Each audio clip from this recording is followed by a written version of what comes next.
So I'm pleased to be joined in this panel by Shadi Assad. He's the Associate Director of Partnerships, Development and Innovation at the University of Ottawa Professional Development Institute, and he's also a healthcare business leader. John Pernak is a principal at Strategy Core and a public affairs and commercial expert with more than 25 years of experience in reputation management.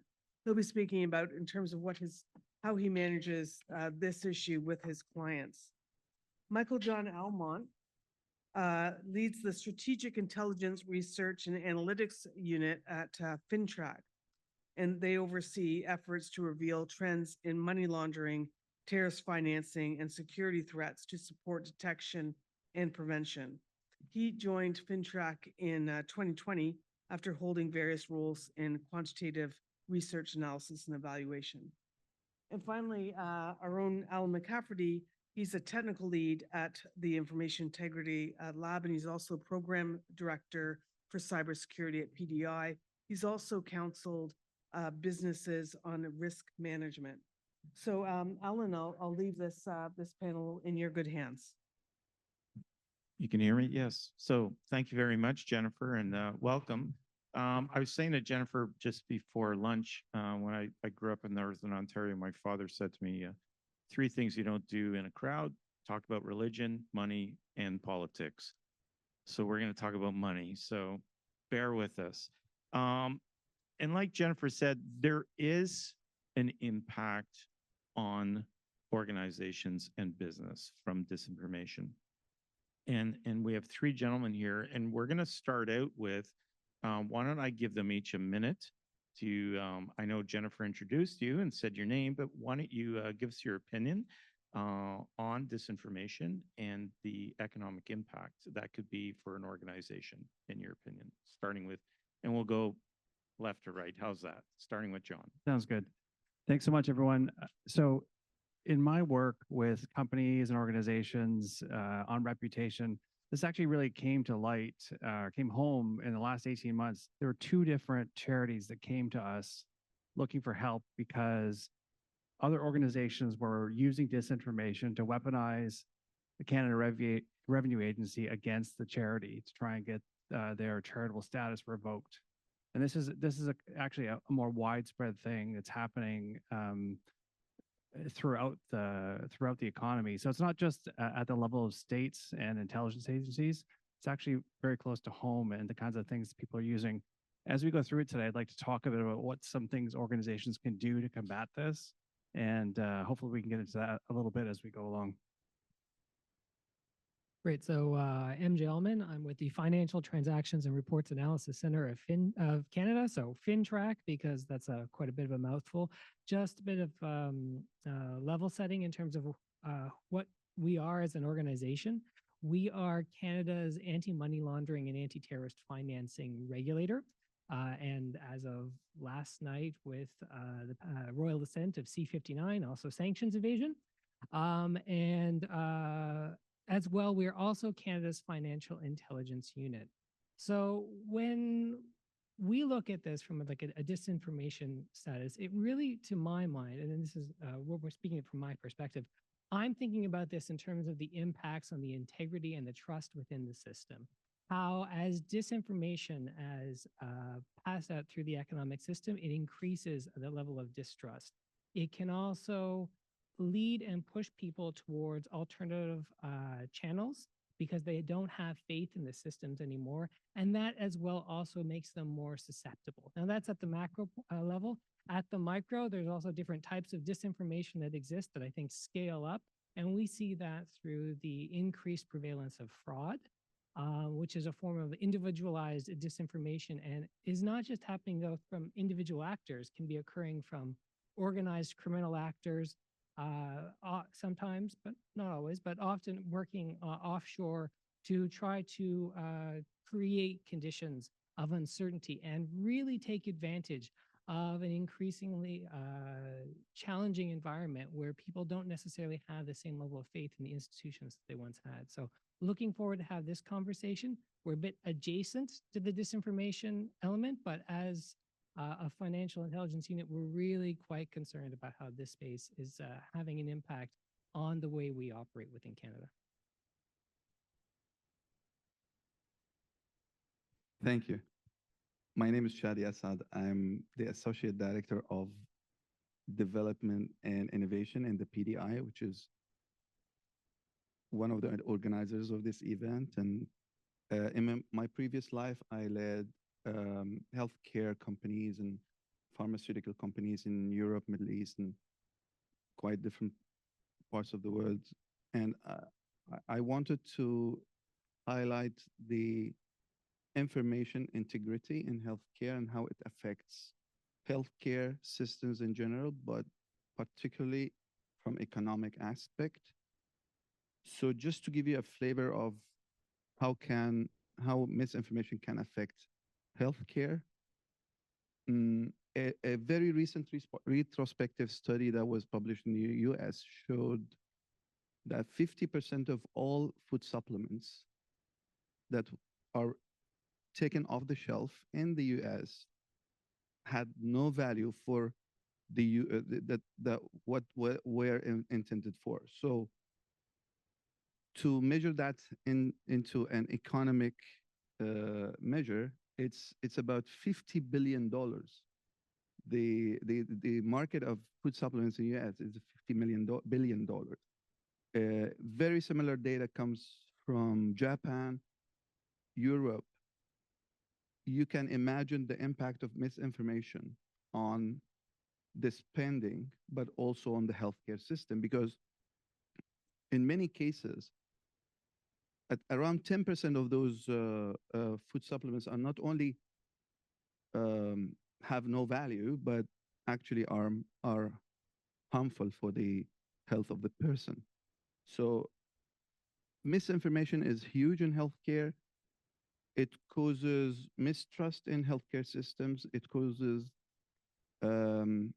reputational risk for pharmaceutical and healthcare providers, and huge financial instability when it is supported by groups or lawyers. So I'll be happy to discuss this, and thank you. Excellent. Thank you very much. MJ, I want to come back to you for a minute. And you talked about FinTrack and financial fraud.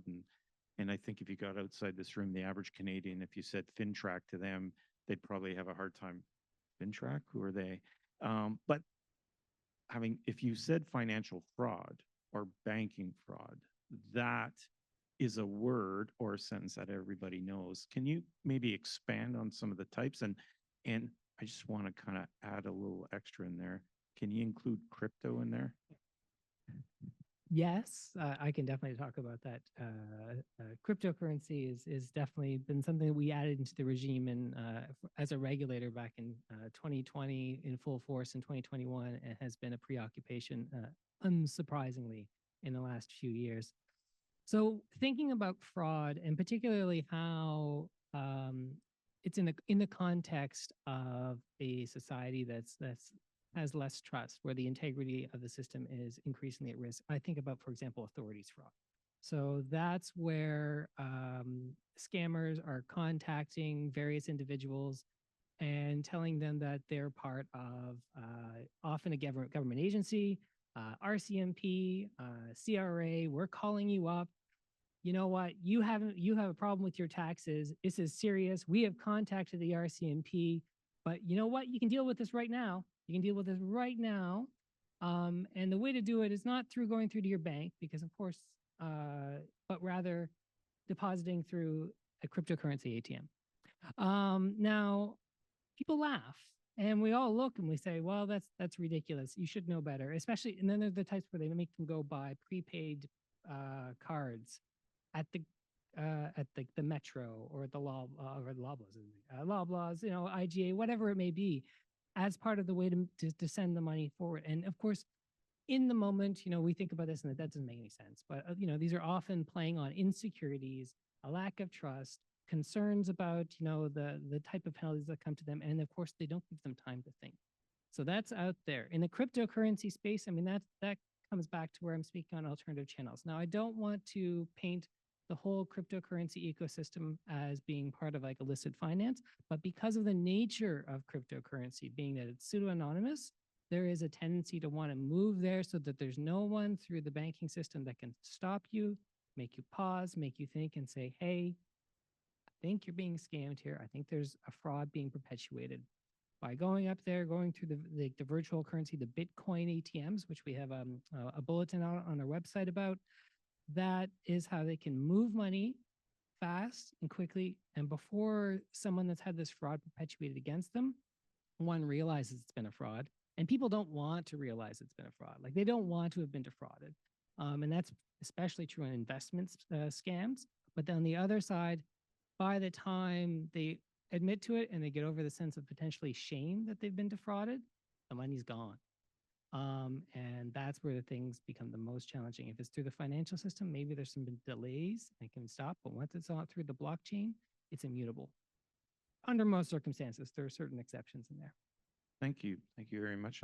I want to pull on that thread a little bit more, but I want to bring it back to John and kind of something you said about charities approached you and the economic impact. So is there fraud perpetuated on them, or is it just the disinfo and the economic impact of the disinfo?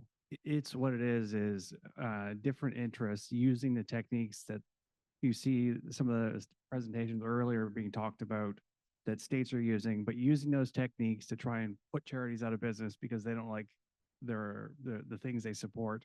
The same thing happens for businesses, right? Businesses have people who aren't aligned with their interests. They oftentimes have projects that people don't like.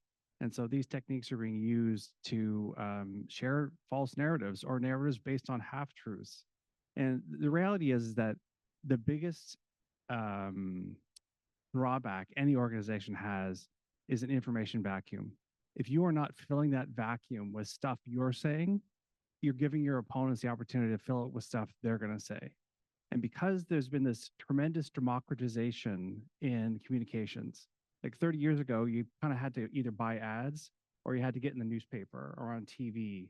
And there was, as we heard earlier, there was, more rigorous sort of standards by which those media outlets govern things. And so there was a higher standard to really get your message across on those platforms. Now the irony is that the democratization with digital communications is one of the things that actually puts democracy at risk sometimes, because I can go out with money and get my message across any platform I want pretty much. Even traditional newspapers are so desperate for cash that you can buy coverage as sponsored content that's placed right next to the news content. So the reality is that organizations are using different means to get their message out.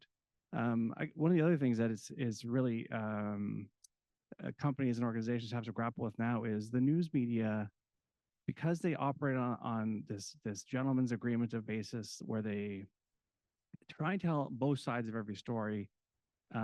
Oftentimes the scrutiny isn't always there against the things they're getting in front of them.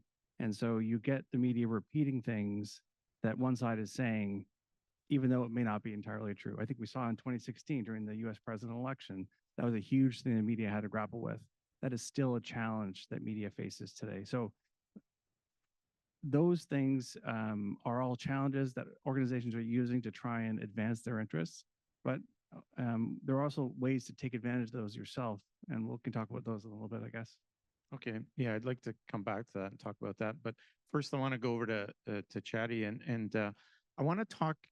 Maybe you could talk a little bit about vaccine hesitancy, and that's kind of an evolving thing, and it's coming back.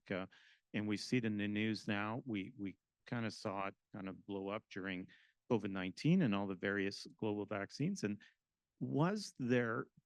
in your opinion, was because of disinformation, was there an economic impact to the pharmaceutical companies?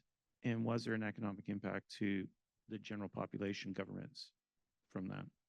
Good question. And yes, the whole issue of vaccines was, of course, amplified during the COVID time, but it's actually as old as a a research that was done in the 90s, late 90s, that kind of established a link, a possible link between vaccines, especially MMR, the triple vaccine, and autism.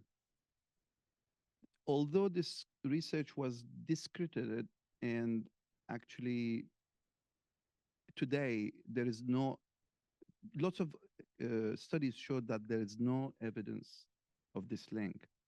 This study is still quoted in the media.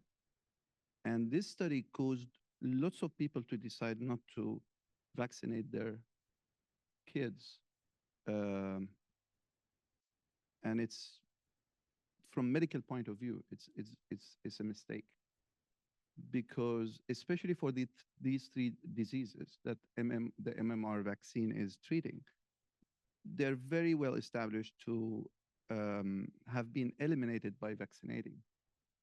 So the problem is quite old. And in the 90s, late 90s, when the study was published, there was a huge drop in the vaccine uptake everywhere in the world. And it was a big warning to WHO and all the healthcare organizations to kind of fight this misinformation. So yeah, it's huge, and it caused, for example, it caused MSD, the manufacturer of this product, Merck Sharp and Dohme, an American-based company, a huge loss in their sales and a huge drop in their share price. It caused healthcare systems lots of drop in people who are willing to take the vaccine, and they ended up with overstocking. So it had really very major economic impact on pharma and on healthcare systems. Excellent, thank you. I'm going to come back. You thought I wasn't going to come back to you, John, but I'm coming back to you because you said you had some inputs, and see, everybody gets the rest. You're going to start. We've talked about what disinformation can do and the economic impact. What can we do to counter it? So great question. The best way to counter it, and we heard this earlier today, is a more proactive campaign style approach to defining your organization, what it stands for, the things that you want to make sure that your stakeholders hear about. Now, the interesting thing about that is that sometimes we think, oh, I published it on the website, and so it's out there. The reality is that unless you have a consistent, ongoing effort to communicate and educate, you may as well not be doing much, because it's really just something sitting there that no one's seeing.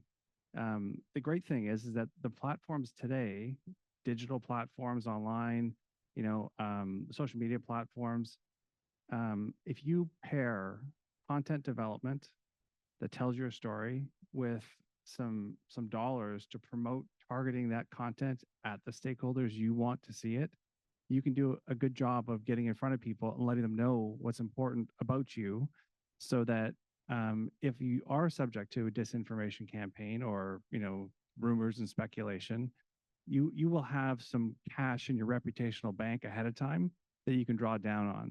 Now, if you do get tagged with an attack or something, having a crisis plan in place is great, but it is not sufficient in this day and age to deal with the challenges that comes from that kind of circumstance. It is a remedy after the fact, but then once you're hit with it, you have a long road of recovery ahead of you. So it's much better to pair the two together. Just one quick follow-up coming from the cyber world. We do crisis management training. Can you do the same in your field? Absolutely. So what we do is with clients, and this is everything from, mining clients to retailers, you name it, everyone in between, is you come up with a crisis communications plan. And what this looks at is, okay, yeah, the Coke machine could fall on top of the CEO, but that's probably not going to happen. So you look at the things that are the most probable risks to the business or the organization, and you put together a plan ahead of time, both operationally and what are you going to say if that thing happens, so that you have a running start if that issue occurs. So you'll be like 60 or 80% there with what you have to say. So you're not in the middle of a crisis and trying to start to figure out, okay, what happened and what are we going to say? You can do all that thinking ahead of time so that in the moment, it's just a matter of, okay, let's get the facts right. We're going to tweak what we have. We're going to get out an initial statement, and then we're going to work on the ongoing management of the crisis. Having that in place is really critical. And disinformation can be one of the scenarios in that kind of plan. Excellent. Thank you. MJ, I'm going to move over to you. Similar question, but I understand a little different scenario for you. But if I think about, again, going back to COVID-19 and some other instances, we see occasionally coming from the government or on the news, a major increase in disinformation and financial fraud happening. Is there something that, like, do you, from an analytics standpoint, do you track that, or can you mention any of that? Or are there tools that we can look to that are available to both businesses and the general public? I will say first, though, no, I'm very concerned about Coke machines. Thank you. Putting that aside, though, I mean, it's to the actual question. I mean, what we have tended to do is in cases where there's a need for particular attention to be paid, where there's an obvious emergence of a trend. So my team within the strategic intelligence realm is focused, hyper-focused on trends and developments about those aggregate elements that we're seeing emerge in both the typologies, but also the areas of threat. But when we start looking about this at the tactical side, so my organization really is that bridge between the private sector and law enforcement and security agencies. And we develop public-private partnerships where we connect on the types of indicators that we would share with our reporting entities, which in Canada, that's over 25,000 different private sector entities. The vast majority of them that people interact with are the banks. And with them, we'll provide the types of indicators for, say, a particular type of fraud, a particular type of predicate offense associated with money laundering, such that they can associate it with the project, it can come to us, and then we can process it. And then we also know who within the law enforcement community can receive it on a rapid pace. And that's the flow through of that type of situation where we see particular problems emerging on particular subjects. Excellent, thank you. And Chadi, I'm going to come down to you. You talked about some of the things and the impact of pharmaceutical companies, but are they taking any measures to help communicate or combat disinformation in the marketplace because of vaccines and vaccine hesitancy and other drugs or even supplements, things like that? Indeed. During the last 20 years, there was a rise and a awareness within pharmaceutical companies to work better with the healthcare authorities and regulators. So in each and every company today in pharma, there is, and medtech, of course, there is a compliance department that looks after the internal procedures within the company and how they can improve their reporting system to healthcare authorities and regulators in a way that prevents them from being accused for something that they did not have the intention to do. Because if you are in business, you innovate, and when you innovate, you get new things to be tested, and you do all the testing that is required by regulators, but sometimes it happens that you get some side effects that are not seen early in the study, in the safety studies and toxicology. So yes, pharmaceutical companies are working with regulators. Regulators are becoming more aware of the long-term consequences of their approvals. So they are also more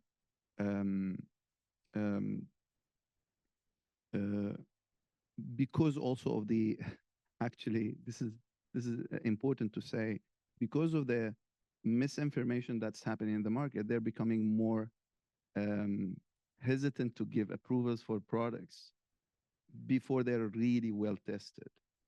So I think, to answer your question, there should be a partnership between pharmaceutical companies, medtech companies, healthcare providers, healthcare regulators, to make sure that they are doing the best that they can do and to the best to their knowledge today to offer a safe and effective treatment to public. But honestly, we cannot leave those healthcare entities and system to disinformation and misinformation to cause them huge harm. Excellent. Now, I want to do one more, and then I want to open it up to the audience. So, and I'm trying to help Jennifer get back on track here a little bit too. So, but I would be remiss if I wouldn't ask the AI question of you guys. So, have in your opinions, and I'll leave it up to you guys who wants to go first, second, or third. But in your opinion, has AI entered that space of disinfo or entered that space of your realm, and is it impacting you, and is it growing as a disinformation impact, or is it just being a beneficial thing that's helping you fight disinformation? First, yeah.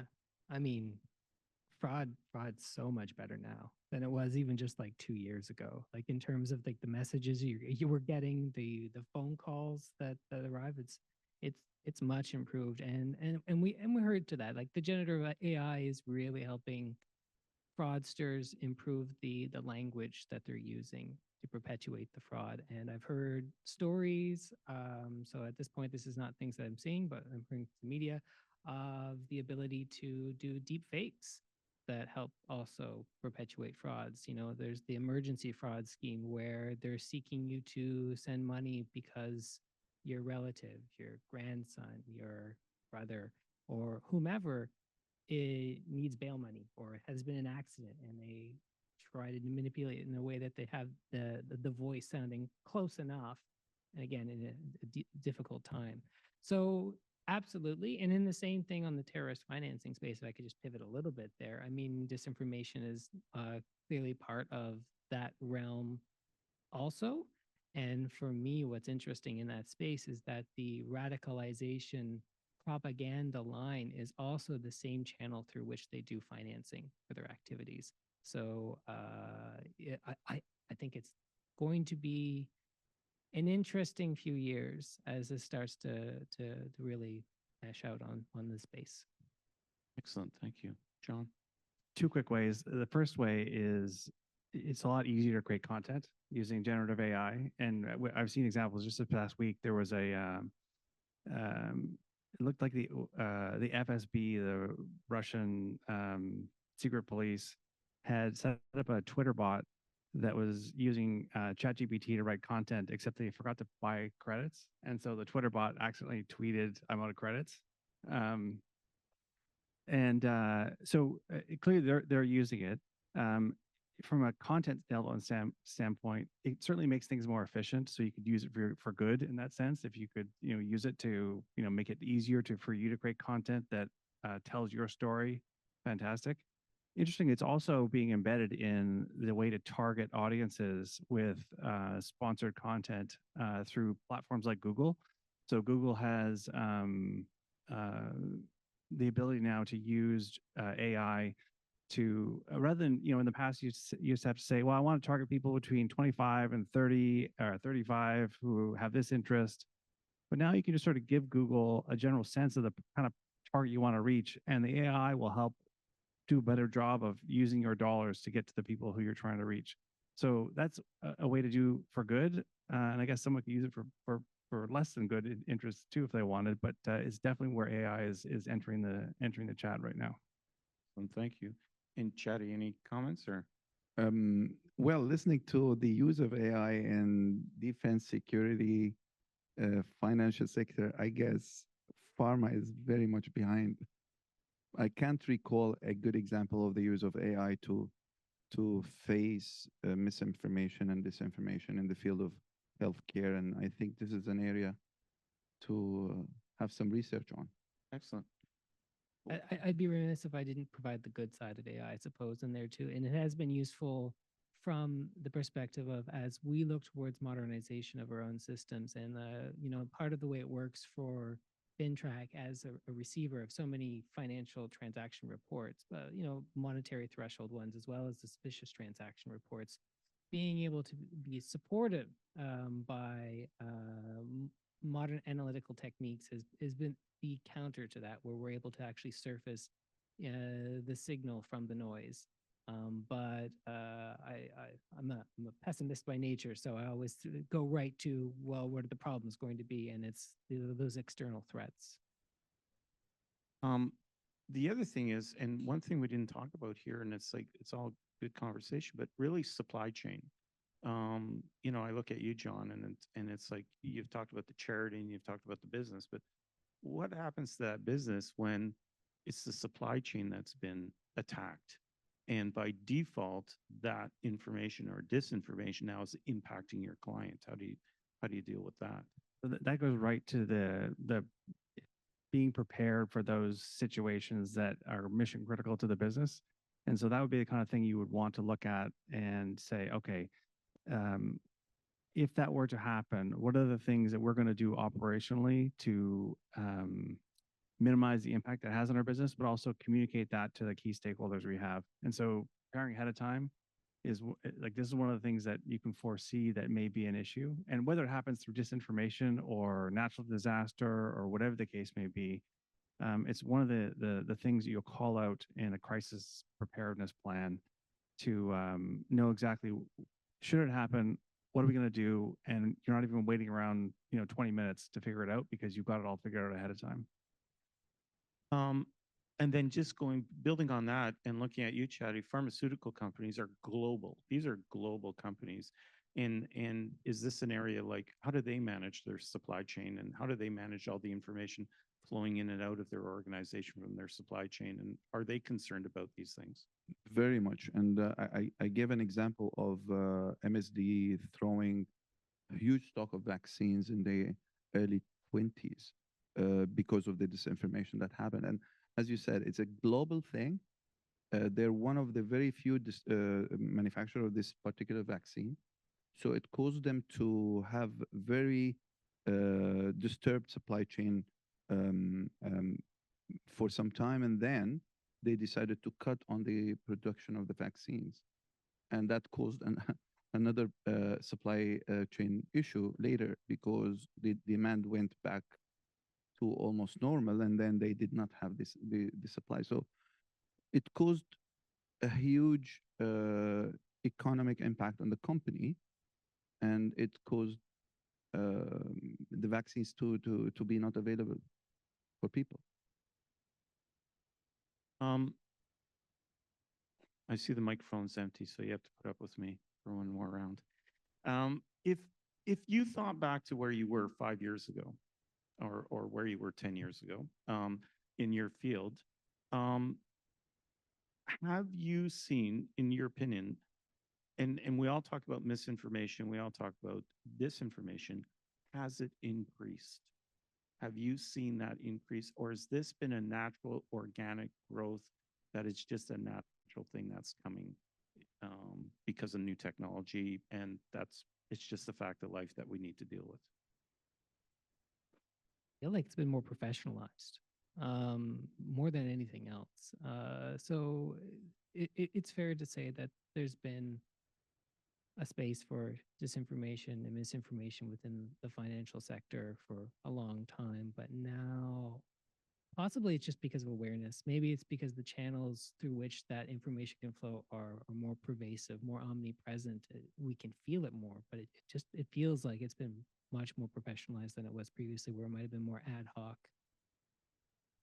I would agree. And I would just point out that one of the things that has happened at the same time is there's been this sharp growth in, well, I call it democratization of these digital platforms. So people basically, one person can go out and make it look like they're an army of people with an opinion on something. At the same time, the way that, especially in Canada, there's been this massive consolidation of the news media by a small number of large companies, and the way they've really cut, those newsrooms and reduced the number of journalists that are in the country, that's not a great thing, because it's really led to the kind of some of the stuff we heard earlier about the limits that now exist in those newsrooms and the way that they can tell stories. And frankly, they're just not, the journalists they're very young. They're just not as experienced. Like, they don't have the institutional knowledge that they once had to ask tough questions and to critique some of this stuff. So at the same time as there's been this growth of digital, there's been this decline in traditional media. So the two things working together have led to sort of the situation we're in.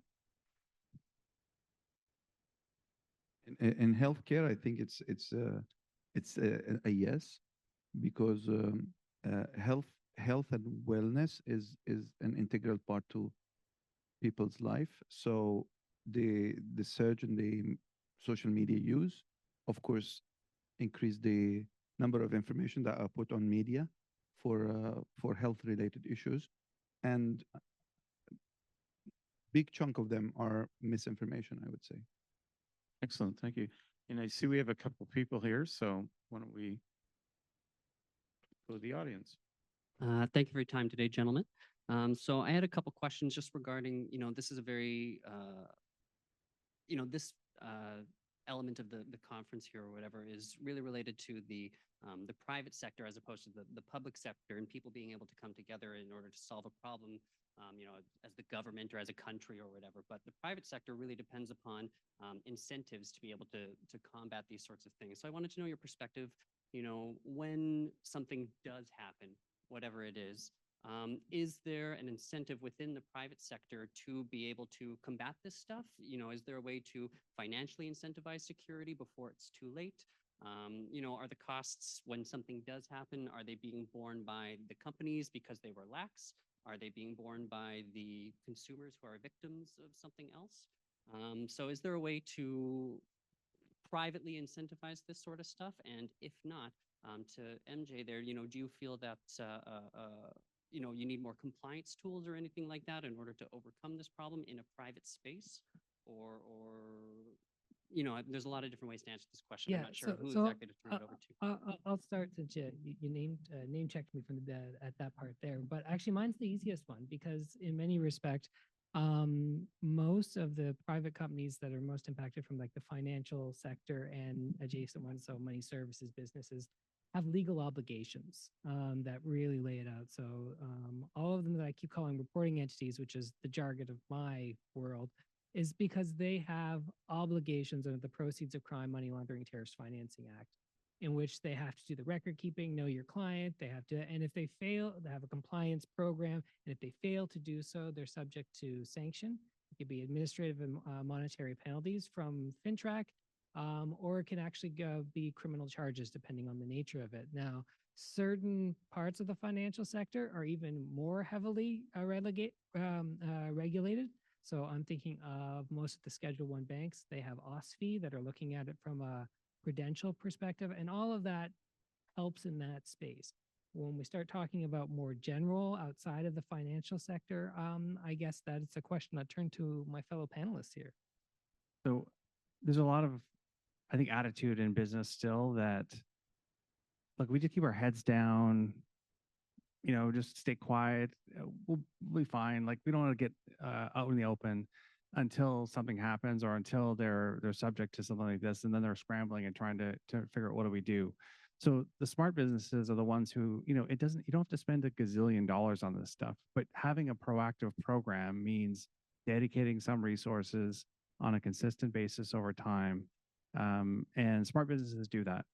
The interesting thing that when you think about all this, though, is that disinformation is that the way that disinformation typically works is that the things that catch on because they're talking about something where there's some thread of resonance to it with that business or that organization, and people want to believe it, right? That's the same reason why, when politicians make gaffes, the ones that stick is because there's some thread of resonance to that. Like when, Richie Sunak called the election and it was in the pouring rain, right? And he looked like a weak kind of like little guy. And, him being in that situation just accentuated the thing that people kind of thought about him already. You can imagine a disinformation scenario that sort of works on the same principle. Anyway, the last thing I want to say about that, though, is that when you think about combating it, because we're so divided in our opinions in society, I don't think it's reasonable to think that combating disinformation is changing minds necessarily of the people who are inclined to believe this disinformation. You might change some. The reality is they want to believe it because they already are predisposed to think those things anyway about the organization or about those types of organizations. So that's why getting ahead of it by filling the vacuum before there's a chance for those preconceptions to start developing is so important. And that's a really hard thing for businesses because that doesn't show up on the bottom line immediately, right? That's putting money in that reputational bank so that you can sort of draw it down later in the future. But that's not an easy thing for every business to wrap their mind around. Though to your point, fraud is underreported because just as you're saying, people don't want to admit they've been defrauded. Ransomware is probably underreported because companies don't want to admit that they've been compromised. So it's always a challenge. Very much. Hi there. I guess my ears sort of perked to the comments about the pharmaceutical companies, and I just want to start out by saying I'm fully COVID vaccinated. But I guess, I'm thinking about what we call disinformation and, what is, for example, on the side of the pharmaceutical companies, I think, a history of trying to, I think some people would say sort of manipulate the public. And, there were certainly histories of the pharmaceutical companies shipping doctors off on expensive, all paid tours. And, that had to be stopped. And so I think a lot of the mistrust perhaps that comes out of pharmaceutical companies is kind of in part due to their own history. And we've got a public that's very, I don't know what the percentage is, but we've got a public that's very highly dependent on, a lot of these drugs that the pharmaceuticals are pushing to extents that are not necessarily healthy for people. So I just want to throw that in there just to sort of say that, we may call it disinformation, but I think some things are disinformation, but there's also a responsibility on the pharmaceutical companies to come clean. And, you gave some examples of the types of organizations that could be, I think you said pharmaceutical boards or maybe the doctors, the physicians and that. But there's also a place there, I think maybe they're already there, but for civil society. And so I don't know to what extent, people from civil society who may take issue with some of the things that the pharmaceutical companies do. And again, I'm fully COVID vaccinated and I will continue. Thanks. Thank you. And I agree with you. There is a history of mistrust between pharma and public that was caused by several practices that was actually practiced by pharmaceutical companies, especially in the 60s, 70s, and 80s, before regulators came into the scene and started putting regulations. And I think it's part of it. But we're talking about misinformation and disinformation here. And sometimes it's because of this distrust, but I would say 90% of all pharmaceutical companies across the world are very much keen to comply with regulations when it comes to research, sales, and so on. And the last time I heard about an off-label, for example, promotion, something that regulators hate, of course, was 10 years ago. So today it's the opposite. It's pharmaceutical getting attacked by public opinion, and they're always really smashed in the public court, let's say. So I think it's time to have this balance, because pharmaceutical, like any other business, they have to make profits. Otherwise, they wouldn't be able to survive, and they wouldn't also be able to innovate new products for us to live better. So I hope it answers the question. Can I ask a question, actually? Sure. Yeah. Do you think in that case that private sector businesses should, well, maybe they wouldn't be welcoming, but especially in pharmaceuticals, should they be welcoming of the fact that they're being regulated as a means to act as a bulwark against disinformation? Because they can point to this as like, no, we've got this, it's being looked at by the government, which may have its own trust issues in there. And is that something that private sector companies may in that space need to do more of, ask the regulator in a self-serving sort of way? And I think this is happening. So the compliance department in each and every pharmaceutical company today is such a strong department, and they're working with many internal stakeholders to make sure that the company is not only complying with the rules of the regulator, but they have strict rules within the company that is making sure that they're protecting their reputation and delivering the right information to the regulators, but also to the public. I just want to interject. I think you're going to say something. We're wrapping up, but you're going to be short. You promise? Okay. Yeah, so I just want to say there's one thing to comply, but you know, people don't, they may comply, but they may not be proactive in not doing things that they're not forced to not do. I agree, and I think proactive is a key word here. And with all the disinformation that is attacking healthcare in general and pharma in particular, I think the pharmaceutical industry has to be proactive. And I totally agree with you. Gentlemen, it's been a real pleasure. I think a great conversation. And I think we could have been just getting started, but there's other people need to come up here. So John, MJ, Shadi, thank you very much. And I will pass it over to Jennifer.